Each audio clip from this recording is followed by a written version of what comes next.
지난 시간에 북한 부동산 이야기 나눠봤잖아요. 그랬죠.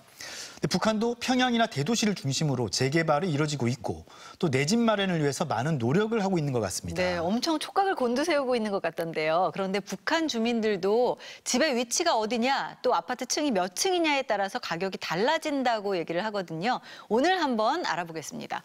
도움 말씀 주실 두 분입니다. 어서 오세요. 안녕하세요.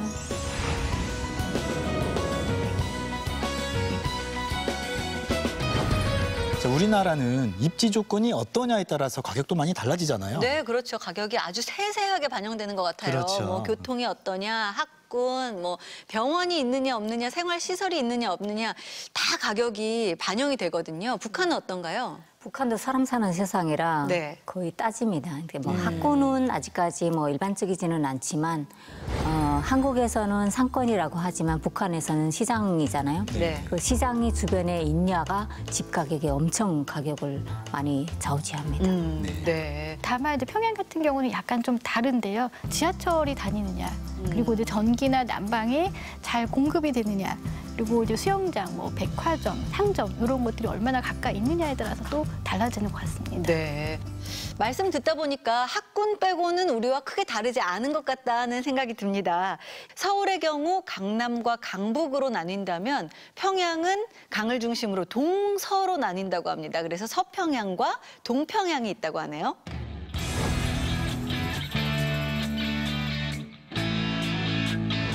평양 주민들이 가장 선호하는 핫플레이스는 어떻게 됩니까?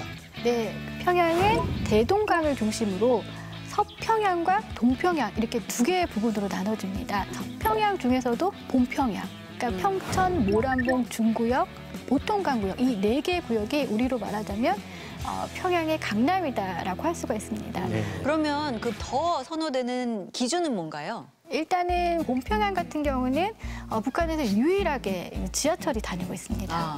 그리고 이제 평양 같은 경우는 워낙 그 난방과 전기가 중요한데요.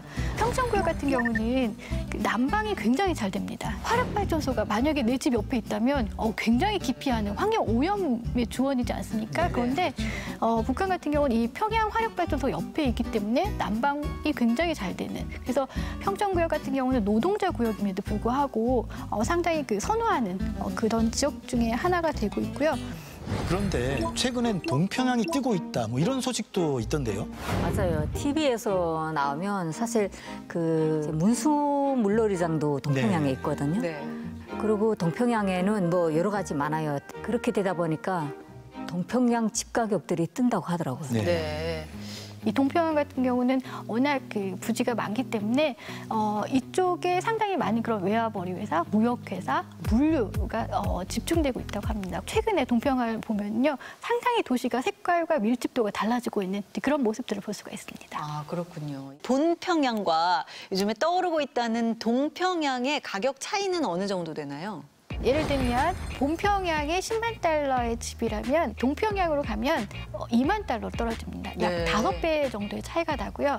정말 차이가 어마어마하게 많이 나는 것 같다는 생각이 듭니다. 근데 지금 말씀하실 때 달러로 얘기를 해주셨어요. 여기 북한이잖아요. 근데 달러로 거래를 하나 봐요?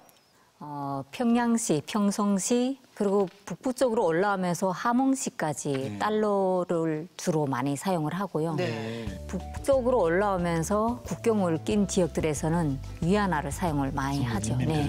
실제 시장에 나가서 두부 한 모 사는 것도 1위안. 중국 돈으로 살 수 있을 정도입니다. 네. 보통 우리가 집을 구할 때는 공인중개사를 만나든가 그렇죠. 부동산을 거치잖아요. 우리의 경우. 맞습니다. 북한도 이렇게 매매를 기준으로 하는 거래를 돕는 사람들이 있나요? 한국처럼 이제 뭐 자격증 있는 부동산 중개업자가 아니라 그냥 일반인이 북한 영어로 대꼬라고 하거든요. 네. 대꼬. 그런데 거강꾼들은 주로 어떤 사람들이 하는 겁니까? 그 팔고 사고 하는 게 다 불법이니까 그래서 권력이 좀 있거나 네. 그리고 지인들 속이라든가 가족 중에 그런 권력을 가지고 있거나 이런 사람들이 있으면 그 역할을 하기가 좀 쉽죠. 그리고 당연히 그런 사람들이 수수료도 받겠네요. 당연히 받죠.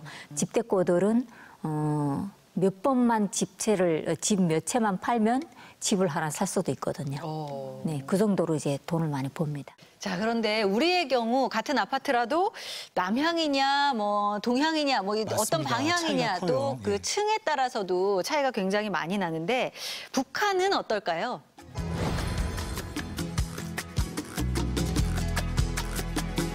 네, 북한에서 가장 선호하는 주거지 본평양 중에서도 선망의 대상이 되는 아파트가 또 따로 있다는데요.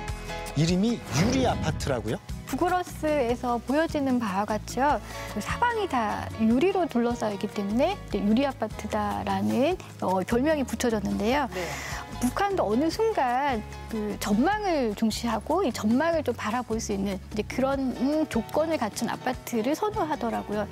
그래서 처음에 2012년도에 이제 아직 전혀 지어지지 않은 그 상태에서는 한 20만 달러의 거래가 됐었거든요. 그런데 이제 2014년에 완공을 하고 보니까 너무 좋은 거예요. 35만 달러까지 갔다라고 하더라고요. 그리고 이게 한 층에 딱 한 동만 있어요. 그러니까 굉장히 넓은 그 부지를 누릴 수가 있고 또 전망을 누릴 수 있고 지금도 이제 코로나19 뭐 이런 경제적으로 좀 어려운 시기임에도 불구하고 가격이 그렇게 크게 내려가지 않았다고 합니다. 이런 아파트에는 누가 삽니까?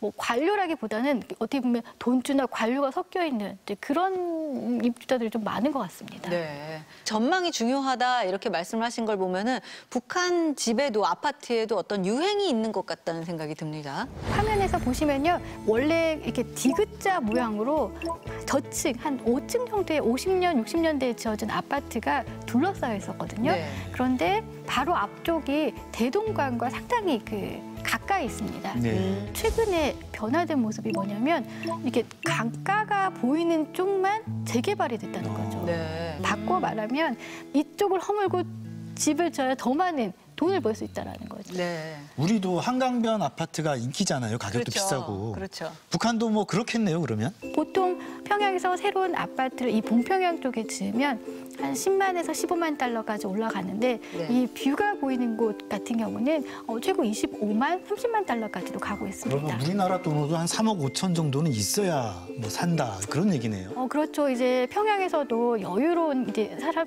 계층들이 생겨나고 네. 또 외국에서 얼마나 많은 그런 새로운 것들, 좋은 것들을 보고 오지 않습니까? 가까운 중국 단독만 하더라도 또 아파트가 빽빽이 들어서 있잖아요. 근데 그런 것들을 보고만 와도 뭐 평양에 짓는다는 건 당연한 거 아닙니까? 네.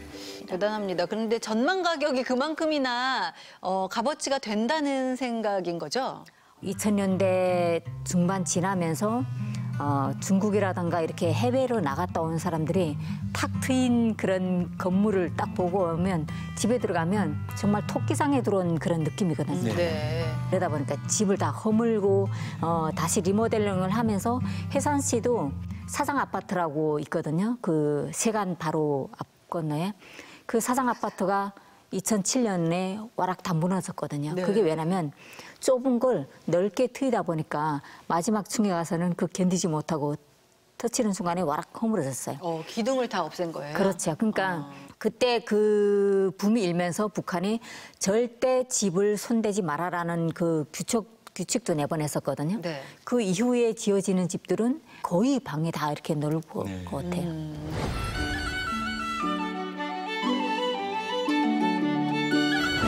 한 20층 정도 돼 보이는 고층 아파트입니다. 주민들이 가장 선호하는 층은 그렇다면 몇 층일까요? 20층이다. 그러게 되면 5층 이상부터 또 로얄층이 될 수도 있고 저층 아파트 만약에 5층이다 이러면 3층부터 로얄층이에요. 밖에다 뭘 넣으면 도난 사고가 끊이지 않거든요. 네. 그다음에 높은 층으로 올라갈수록 모기라든가 이런 날벌레들이 안 들어오기 때문에 고층을 좋아하는 주민들이 많죠. 그런데 뭐 엘리베이터 고장이 자주 나서 저층을 선호한다 이런 얘기를 많이 들었었는데 최근에요. 이제 평양과 같은 그런 고급 아파트 같은 경우는 관리비를 보통 평균 50달러에서 한 100달러 정도 공공 그 사용 요금으로 낸다고 하는데 그 사용 내역을 보면은 그 중에 하나가 그 공동으로 그 발전기를 구입을 해서 그 전기가 끊겼을 때를 대비해서 돌린다고 합니다. 네. 네. 네, 북한도 이렇게 부동산 시장이 또 활발해지고 또 이렇게 선호하는 아파트 단지가 생기고 이렇게 되다 보면 빈부격차가 좀 더 심해질 것 같다 이런 생각도 듭니다. 밥상의 격차를 한번 생각해 본다면 그냥 뭐 고기 반찬 하나 더 얹어 놓는 혹은 좀 더 좋은 옷을 입는 격차가 그렇게 별 차이가 나지 않는데 주택은 굉장히 그 돈 단위가 크지 않습니까? 일단은 네. 그래서 더욱더 이제 격차 사회로 가게 하는 그런 요인이 되고 있다고 생각합니다. 네. 따라서 이 향후 이런 부동산 시장을 통해서 북한 정부가 이 경제 발전과 이 빈부격차라는 그런 그 양날의 칼을 어떻게 활용하느냐에 따라서 또 다른 그 북한의 모습이 그려지지 않을까 싶습니다. 네, 사람이 살아가는데 꼭 필요한 세 가지로 의식주를 꼽잖아요. 그렇죠. 그런데 가족의 보금자리인 집이 언젠가부터 빈부의 척도가 되고 투기의 대상이 되는 것 같아서 씁쓸한 생각이 들기도 하는데요. 네, 우리에게 집이 어떤 의미일까 좀 더 깊이 생각해 보게 됩니다. 남북 주민 모두에게 마음 편히 쉴 수 있는 내 집 마련하는 게 불가능한 꿈이 아닌 실현 가능한 꿈이 됐으면 좋겠습니다. 자, 오늘 도움 말씀 주신 두 분 고맙습니다.